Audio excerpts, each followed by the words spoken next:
107.7 The End, Endfest 15. We're talking to John Frusciante of the Red Hot Chili Peppers. Stadium Arcadium as a guitar player. What did you want to bring into this? What were your, back to what we were talking about earlier? What influence wise? I don't know. You know, I feel like I tend to have musicians who I feel some sort of a sense of like camaraderie with or something. I'm kind of moving past that point of feeling really. It's not like I don't feel so much in awe of people anymore. You know, like it's. I become obsessed with people, but it's usually because there's some sort of she doesn't believe me. Who was your last obsession musically? I'm obsessed with people right now. It's not really true. I say I'm moving away from it, but I mean I'm a person who you know, as a teenager my bedroom was covered with photographs of all the musicians that I love, and like, you know, I'm gradually trying to move away from the whole idolatry thing, you know, hero worship. Yeah, and I did notice that for this album what ended up happening a lot was I was listening to music that was completely unrelated to what we were doing, but it had a certain sort of influence on me that resulted in something that sounded similar to Jimi Hendrix. Oh, yeah, you can totally hear that. And then, well, no, you hear that because then I started listening to Jimi Hendrix. But that's the point. Is like before, I might have, as a teenager, I might have played like Frank Zappa because I listened to Frank Zappa. Whereas now it's kind of like I'm hearing this Jimi Hendrix thing and the playing.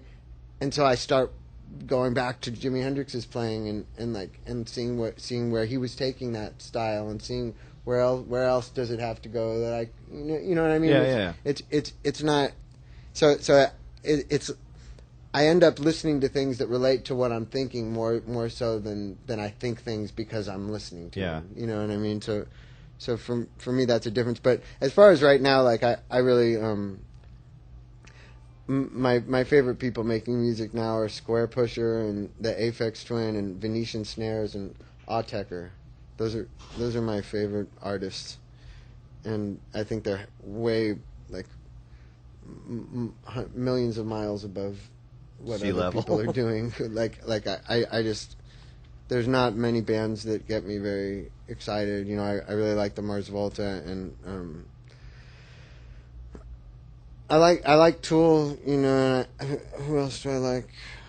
I don't really listen to bands, you know. I like those electronic artists because I think they're taking music somewhere new and they're taking sonic architecture somewhere new. I like people from the '60s and stuff and '70s and stuff.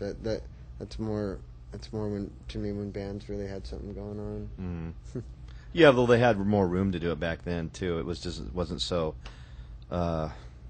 Manufactured, for lack of a better word. Yeah, the business people have taken evolved over and gotten really smart about what they're doing, and consequently, like anybody who respects themselves as a human being or as an artist doesn't go the path of being a pop musician anymore. In the '60s, that was the natural thing you did. You didn't even think anything of it. If new too. You were a talented musician, or you know, you had talent as an artist. Yeah, it was brand new. There was no underground. You know, there wasn't an underground. If you were underground, you were going to be a jazz musician or something. There was no rock music underground. You know, and like now it's just like I don't know. I feel like in a lot of ways the people who really respect themselves just really go that extra length to avoid having anything to do with the music business. You know, in the bigger structure of it.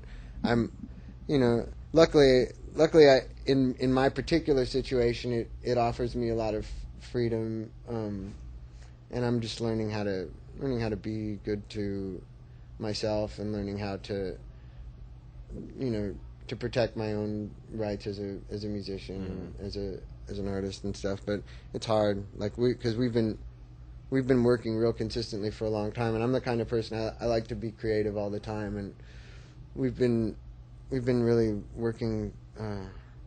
We've been working so consistently on stuff that for me doesn't like mixing the way we do it. It doesn't really involve any creativity for me. And we spent 6 months doing that, and then we jumped right into promotion and did that for like 4 months, and then we're touring for a long time. It's just like there's not.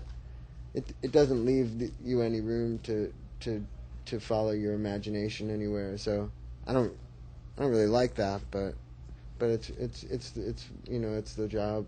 It's my job. Comes with the territory. Yeah. 107.7 The End backstage at Endfest 15 with John Frusciante from the Red Hot Chili Peppers.